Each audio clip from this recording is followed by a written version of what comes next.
একটা বিষয়কে তুলে আনার জন্য এই সৎ সাহস আমাদের কারো হয় না। আমার নিজের চোখে দেখা রক্ষী বাহিনী কি করছে, বাকিটা আমি শুনেছি সেনাবাহিনীতে। আমি 82 সালে সেনাবাহিনীতে ঢুকি।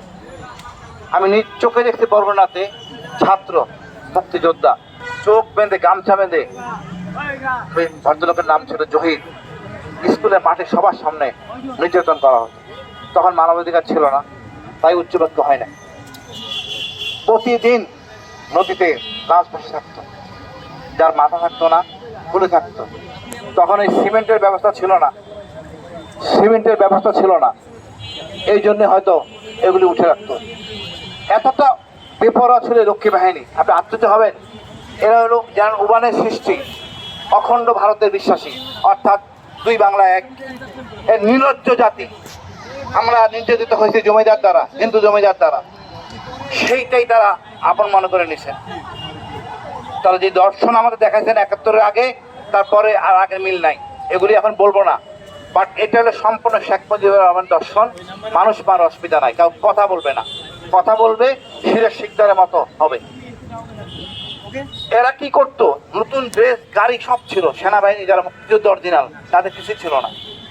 পচা চাল, পচা ভাত, রুটি এগুলি খেতে হইতো, আটার মধ্যে বড় বড় পোকা। তারা যাচ্ছিল সেনাবাহিনী, শেখ মুজিবুর নিজেই বলছেন যে আমার এই সেনাবাহিনীর দরকার নাই, এই দানব দরকার নাই। কারণ উনি তো অসৎ। যেই ঘোষণা স্বাধীনতা দেওয়ার কথা ছিল ওনার, দেশে শহীদ জিয়া, উনি পদে পদে উনি বিতর্কিত। এই লোকটাকে আমরা এমন জায়গায় নিছি, এখন সেই বঞ্জনা আত্মদানে এর ভদ্রলোকের কষ্টে ওনারা মরে যাচ্ছেন। এই আওয়ামী লীগের ডিএনএর মধ্যে আছে গুম খুন অনৈতিক আচরণ। ইচ্ছা করলেও সে মানুষ হতে পারবে না। কোনো এক দেশের পৃথিবীর কোথাও নাই এক জাতির লোকে এই জাতিকে ধ্বংস করে মারে, আপনি দেখাইতে পারবেন না। পাকিস্তানের আমাদের মারবেই, পুরো পশ্চিমা পাকিস্তান, বেলুচ, পাঠান। বাঙালি মারবে কেন? 30,000 থেকে 60,000 মতান্তরে মুক্তিযোদ্ধা হত্যা করা হয়েছে, পৃথিবীর ইতিহাসে নাই। এবার হিটলার ওই কাজ করে নাই, হিটলার ইহুদি মারছে, বা জার্মানদের এই অত্যাচার করেন। এরপর যদি 17 বছর দেখছেন তার ডিএনএ কি অবস্থা, কোনো কিছুই মানেন না, বেপরোয়া।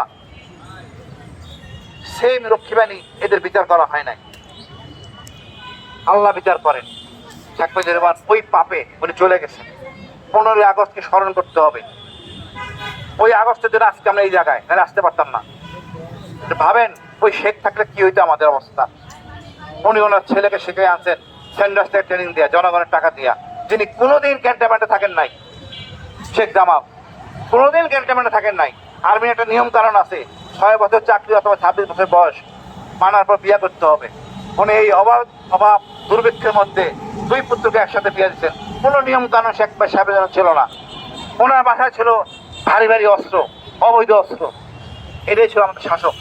এই ডিএনএ কে একটা জিনিস আমাদের মাইন্ড সেট আপ করতেই হবে। পৃথিবীর ইতিহাসে এক জাতি হইয়া ওই জাতিকে ধ্বংস করতে এই আওয়ামী লীগ বিভিন্ন ট্যাগ দিয়া তাদেরকে ধ্বংস করা হয়েছে, মারা হয়েছে, অপমানিত করা হয়েছে, ফাঁসিতে ঝোলানো হয়েছে। এই আওয়ামী লীগ কখনো সোজা হবে না।